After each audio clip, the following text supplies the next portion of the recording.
संख्या में हमारे युवा राजनीति में आने को तैयार बैठे, बस उन्हें सही मौके और सही मार्गदर्शन की तलाश है। इस विषय पर मुझे देश भर के युवाओं को पत्र भी मिले हैं, सोशल मीडिया पर भी जबरदस्त रिस्पांस मिल रहा है। तो चलिए, जैसा कि आपने देखा कि हमने किस तरह से आपको युवाओं के बारे में बताया, जैसा कि युवा का आप देख रहे हैं, युवा क्यों परेशान है? आपको लगता है क्यों परेशान है? आप जरा सोचिए क्यों परेशान है। अम्बेडकर ने जो संविधान दे दिया उसके बारे में कभी आपने सोचा है? अपराधियों के लिए संविधान दिया है, अपराधियों के लिए, माफियाओं के लिए, गुंडों के लिए संविधान दिया है। क्या आपको लगता है वो किसी स्टूडेंट्स के लिए संविधान दिया है, शिक्षित के लिए संविधान दिया? बिल्कुल नहीं। जो अपराधी जितना ज्यादा अपराधी उतना बड़ा नेता, जो जितना ज्यादा गुंडा गर्दी कर रहा है उतना बड़ा नेता। क्या लगता है आपको? झारखंड में, अभी झारखंड के बारे में आपको पता है? नहीं पता होगा। 43 अपराधी जो है कि अभी नेता बने हुए हैं, विधायक बने हुए हैं। और सबसे ज्यादा अपराध कौन किया है? सबसे ज्यादा अपराध अभी नया नेता के बारे में बात करेंगे, जयराम महतो, जिसके ऊपर 14 क्रिमिनल केसेस है। क्यों लगता है आपको कि अपराधी के बगैर नेता लोग बन जाते हैं? नहीं। वो अम्बेडकर का जो संविधान है वो सिर्फ अपराधी के लिए है, ना कि किसी शिक्षित के लिए, किसी बेगुनाह के लिए। गैर अपराधी इंसान के लिए अम्बेडकर का कोई संविधान नहीं है। अम्बेडकर ने जो संविधान बनाया है वो सिर्फ अपराधी के लिए बनाया है। क्या लगता है आपको? मोदी जी वहां बैठ गए, हमको कानून चेंज नहीं करने आता है? आता है, उनके पास सांसद है, सब कुछ है, लेकिन कर सकते हैं। क्यों नहीं कर रहे हैं? क्योंकि उनके अंदर भी तो, क्या लगता है आपको, लोकसभा में जो सीटें हैं उसमें से कितना लगता है? 288 से क्रिमिनल है, 288 क्रिमिनल बन के यहाँ पे सांसद। और मोदी जी क्या कर रहे हैं? झक मार रहे हैं। क्या कर रहे हैं? लेकिन नहीं। आप जरा सोचिए, मोदी जी अभी 25 अगस्त 2024 की बात है, वो बोले क्या, युवाओं को हम राजनीति में लाना चाहते हैं। लाइए ना सर, हम तो चाहते हैं राजनीति। हम जैसा युवा क्या कर रहा है? छक्का मार रहा है यहाँ पे। लेकिन देखिए, जो ज्यादा अपराध कर रहा है वो नेता बन जाता है, विधायक बन जाता है, मंत्री बन जाता है। क्या है सब? लेकिन नहीं, आप हर अनुच्छेद को उठाकर देखिए। अम्बेडकर का किसी भी अनुच्छेद में, किसी भी अनुच्छेद की हम बात कर रहे हैं, आप उठा के देखिए कि एलिजिबल क्राइटेरिया जो है वो बिल्कुल खत्म है।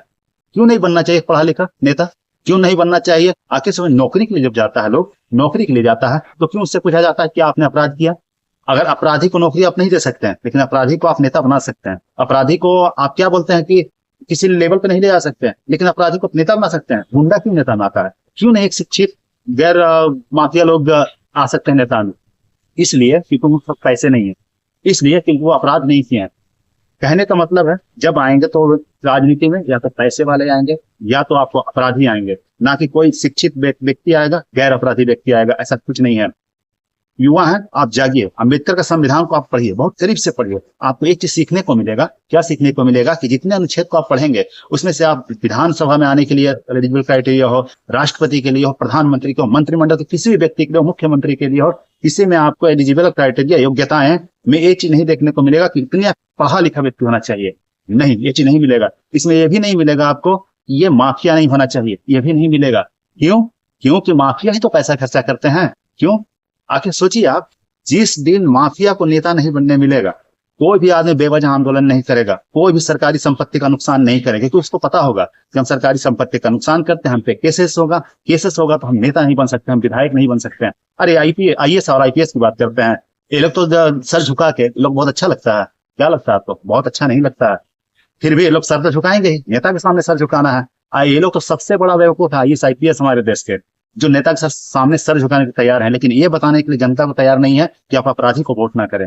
और ये देखिए, जिस तरह आप एक शिक्षित को मजबूर करते हैं नौकरी के लिए कि आप नौकरी तभी मिलेगा जब आप अपराधी नहीं होंगे, आप जाइए कैरेक्टर सर्टिफिकेट बना के लाइए, इसी तरह मजबूर करते हैं। तो उसी तरह आप नेताओं क्यों नहीं मजबूर करते हैं कि आप अपराधी हैं तो आप इलेक्शन में खड़े नहीं होंगे, आपका नॉमिनेशन नहीं होगा?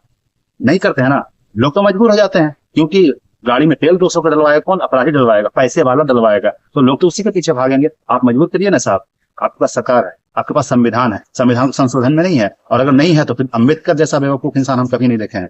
अम्बेडकर बहुत अच्छा इंसान है, लेकिन उतना ही बेवकूफ है। क्यों नहीं बनाए आप योग्यताएं? नेता के लिए क्यों नहीं बनाए? समय के साथ सब चीज चेंज होता है, तो ये क्यों नहीं चेंज हो रहा? अगर नहीं चेंज हो रहा है तो मैं इस चीज के लिए आपको आगाह करता हूँ। युवा परेशान इसीलिए है, हर पढ़ा लिखा युवा को एक बेवकूफों के सामने, एक अनपढ़ के सामने, एक अपराधी के सामने झुकना पड़ता है। आईएएस आईपीएस दुनिया का सबसे बड़ा नौकरी है, दुनिया का तो माफ कीजिएगा, भारत का सबसे बड़ी नौकरी है। लेकिन उसको झुकना किसके सामने पड़ता है? एक विधायक के सामने। झुकना किसको पड़ता है? एक मंत्री के सामने। क्यों? क्योंकि एक अपराधी एक पैसे वाला नेता बनता है, ना कि एक शिक्षित और गैर माफिया व्यक्ति बन रहा है। इसीलिए युवा के तरफ से, मतलब मेरे तरफ से युवा को एक विनती है कि आप समझदार बने, इस आईपीएस तक की मेरी एक विनती है कि आप सबको एक तरीके से जोड़े कि आप माफियाओं को वोट ना करें, आप एक शिक्षित को वोट करें, गैर माफिया को वोट करें। आप सोचिए ना, लोकसभा में जब 288 आपको नेता बनेंगे अपराधी, तो किस तरह से देश चलेगा? आप जरा सोचिए। जब एक शिक्षित को झुकना पड़े अपराधी के सामने, पैसे वालों के सामने, तो किस तरह देश चलेगा? जरा आप सोचिए। आप नहीं सोचेंगे, लेकिन मैं कहता हूं आप सोचिए। हम जैसा ही मैं तो जागरूक कर रहा हूं। अगर मुझे मौका मिले तो किसी भी जगह पे माफियाओं के लिए कोई जगह नहीं होगा। मैं हमेशा कहूंगा कि किसी भी माफिया के लिए कोई जगह नहीं है, हमेशा शिक्षित के लिए जगह होगा, गैर माफिया लोगों के लिए जगह होगा। नॉमिनेशन तक मैं करने ना दूं, मैं ऐसा संविधान में संशोधन लाऊंगा, नॉमिनेशन तक ना कर दूं किसी भी माफिया लोगों को। सोचिए ना, सरकारी संपत्ति का नुकसान क्यों होता है? लालच होता है। नुकसान करेंगे, आंदोलन करेंगे, तो नेता बनेंगे, क्यों नहीं? अगर